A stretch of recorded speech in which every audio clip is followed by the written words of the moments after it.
This is the all-new Volkswagen T-Roc. It's based on the existing Audi Q2 and will rival cars like the Mazda CX-3 and Mini Countryman when it goes on sale later this year. Order books open in October, in fact, with prices starting from around £19,000. Now, despite being an all-new car, there's plenty of familiar styling features. This is a Volkswagen after all. The front end is dominated by this big badge and wide grille, while these headlights are similar to those found on the Tiguan SUV. These daytime running lights are new for the T-Roc, but we're led to believe that they will appear on future models later down the line. The T-Roc is expected to come with a range of familiar turbo petrol and diesel engines, ranging from an entry-level 1-litre TSI up to a range-topping 2-litre TDI. There's even talk of a hotter R model, while a GTE plug-in hybrid is also a possibility. Manual and automatic gearboxes are available, as well as the option of 4-motion all-wheel drive. Down the side you'll notice this single crease that runs front to back and these huge 19-inch wheels, but they're likely to remain optional even on top-spec trims.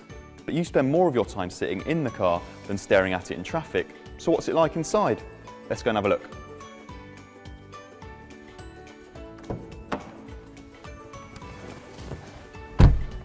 Anyone who's spent a lot of time in the latest Golf or Tiguan will find the T-Roc's cabin logically laid out and easy to use.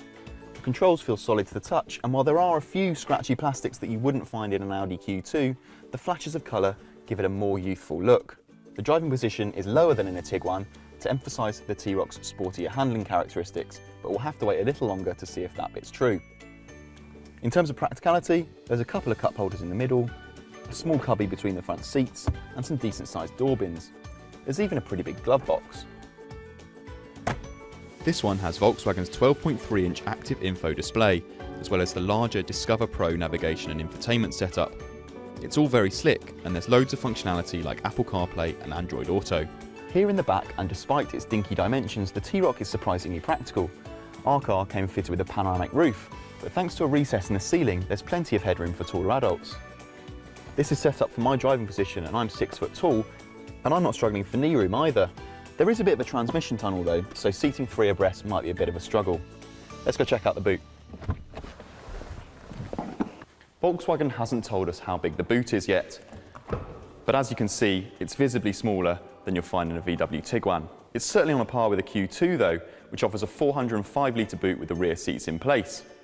There is some handy underfloor storage, but it's unlikely to be any more practical than a normal Golf.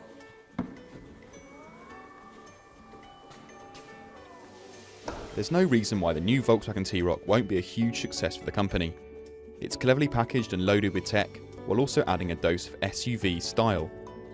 But what do you think of the car? Let us know in the comments below, and if you like this video, make sure you give us a thumbs up and a subscribe.